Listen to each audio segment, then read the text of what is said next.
नमस्कार बच्चों, SVM senior secondary school की ऑनलाइन क्लास में आपका स्वागत है। सामाजिक विज्ञान कक्षा 9th। आज का अपना टॉपिक है भारत में अपवाह तंत्र। तो प्यारे बच्चों, आज अपने भारत में अपवाह तंत्र के बारे में अध्ययन करेंगे। तो सबसे पहले अपने अपवाह जो शब्द है उस पर चर्चा कर लेते हैं। अपवाह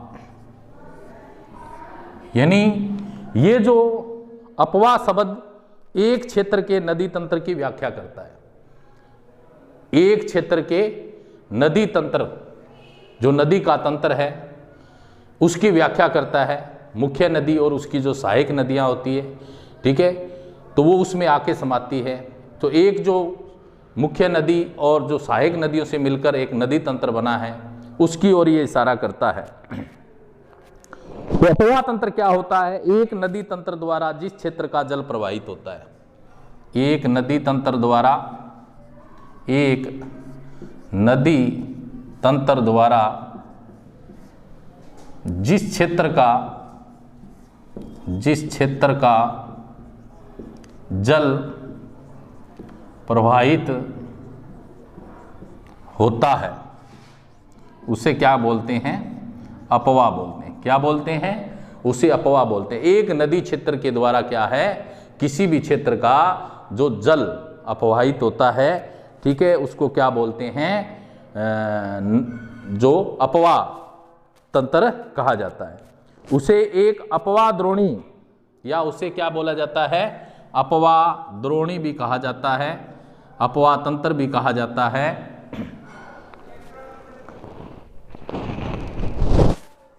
अब इसके बाद में चर्चा करते हैं भारत में अपवाह तंत्र।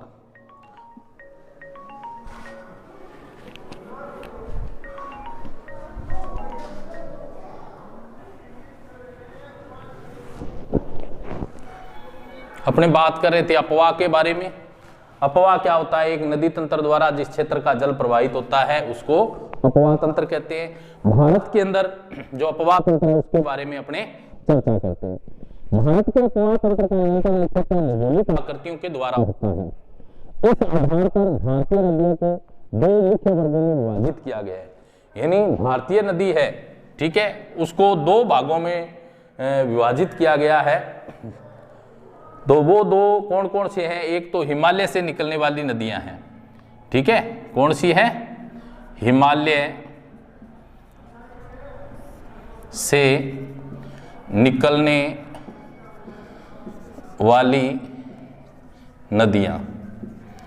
दूसरी कौन सी है? दूसरी जो नदियां हैं वो है प्रायद्वीपीय नदियां। कौन सी है? प्रायद्वीपीय नदियां। यानी भारत में एक क्षेत्र तो वो है, ठीक है, यानी भारत का क्या है? एक क्षेत्र तो वो है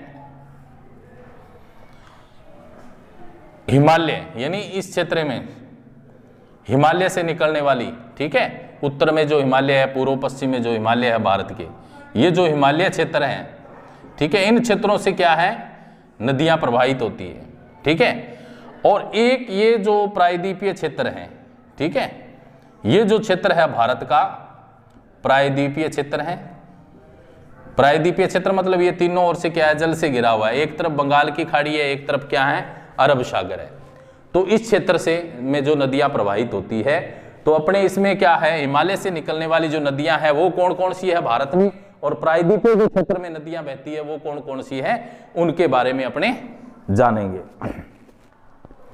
भारत के दो मुख्य भौगोलिक क्षेत्रों से उत्पन्न होने के कारण हिमालय तथा प्रायद्वीपीय नदियां एक दूसरे से क्या है? भिन्न हैं। हिमालय की अधिकतर नदियां 12मासी नदियां होती है। इन क्षेत्रों से जो नदियां होती है वो 12मासी होती है, यानी वर्ष भर इसमें क्या है? जल प्रवाहित होता है। यानी वर्ष भर क्या है? जो हिमालय से नदियां निकलती है उनमें वो 12मासी कहलाती है, क्योंकि इनमें वर्ष भर, ठीक है, जल है जो प्रवाहित होता है। क्योंकि इन्हें वर्षा के अतिरिक्त ऊंचे पर्वतों से पिघलने वाले हिम द्वारा भी जल प्रवाहित होता है। हिमालय की दो मुख्य नदियां सिंधु तथा ब्रह्मपुत्र इस पर्वतीय श्रृंखला के उत्तरी भाग से निकलती है। यानी कौन कौन सी? एक तो सिंधु और दूसरी कौन सी? ब्रह्मपुत्र। ब्रह्मपुत्र ये हिमालय के उत्तरी भाग से निकलती है। इन नदियों ने पर्वतों को काटकर गार्जों का निर्माण किया और हिमालय की नदियां अपने उत्पत्ति के स्थान से लेकर समुद्र तक के लंबे रास्ते को तय करती है। यह अपने मार्ग के ऊपरी भागों में तीव्र अपर्दन क्रिया करती है। यानी ये जब मार्ग में होती है तो इनमें क्या होता है? अपर्दन होता है। अपर्दन यानी क्या होता है? कटाव होता है। यानी ये जल के द्वारा जो अपर्दित है, जो रेत के कण है, मिट्टी है, कंकड़ है, उनको जल के द्वारा अपने साथ बहाकर आगे की ओर जमा कर देती है, निक्षेपित कर देती है,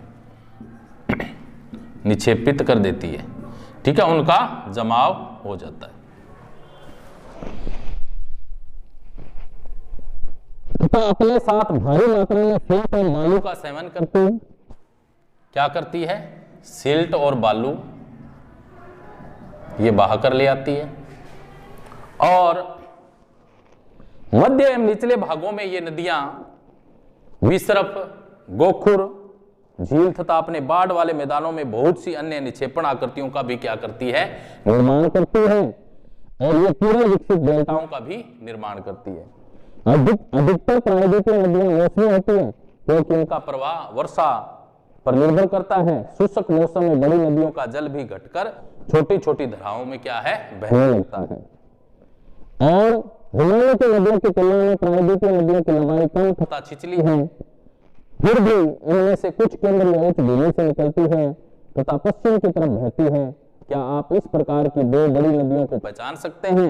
प्रायद्वीपीय भारत की अधिकतर नदियां पश्चिमी घाट से निकलती है तथा बंगाल की खाड़ी की तरफ बहती है।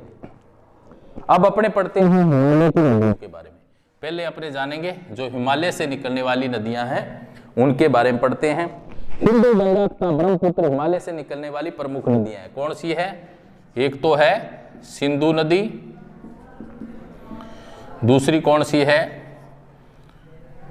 ब्रह्मपुत्र,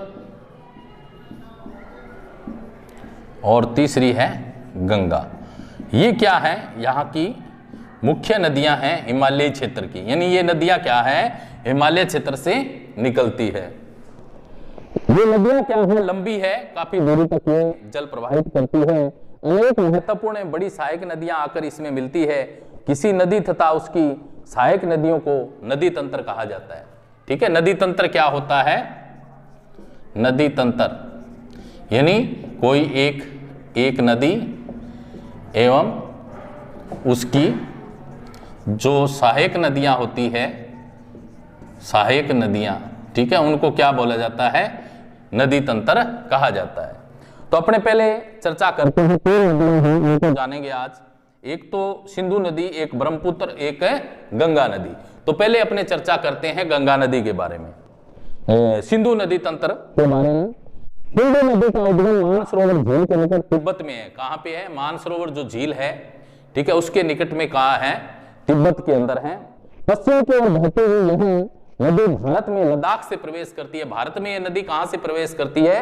लद्दाख से प्रवेश करती है। इस भाग में यह एक बहुत ही सुंदर दर्शनीय गार्ज का भी निर्माण करती है। इस भाग में ये क्या करती है? एक गार्ज का निर्माण करती है जो काफी सुंदर है। और इस क्षेत्र में बहुत सी सहायक नदियां जैसे जास्कर है, नुब्रा है, श्योक है, हुंजा है, इस नदी में क्या है? मिल जाती है। सिंधु नदी बलूचिस्तान तथा गलचित से बहते हुए अटक में पर्वतीय क्षेत्र से बाहर निकलती है। सतलुज, व्यास, रावी, चेनाब तथा झेलम आपस में मिलकर पाकिस्तान में मिठानकोट नामक स्थान है, मिठानकोट के पास सिंधु नदी में मिल जाती है। इसके बाद यह नदी दक्षिण की तरफ बहती है तथा अंत में कराची से पूर्व की ओर अरब सागर में मिल जाती है। सिंधु नदी के मैदान का ढाल बहुत धीमा है। सिंधु द्रोणी का एक तिहाई से कुछ अधिक भाग भारत के जम्मू कश्मीर, लद्दाख और हिमाचल तथा पंजाब, शेष भाग पाकिस्तान में स्थित है। 3800 किलोमीटर लंबी सिंधु नदी विश्व की लंबी नदियों में से एक है। ये क्या है? विश्व की सबसे लंबी नदी है, जिसकी लंबाई क्या है 2900 km है। इसके बाद में बात करते हैं अपने गंगा नदी तंत्र के बारे में, जो हिमालय से निकलती है। गंगा के मुख्य धारा भागीरथी गंगोत्री हिमालय से निकलती है तथा अलकनंदा उत्तराखंड के देवप्रयाग में इससे मिलती है। उत्तराखंड में किस स्थान पे मिलती है? ये देवप्रयाग में मिलती है।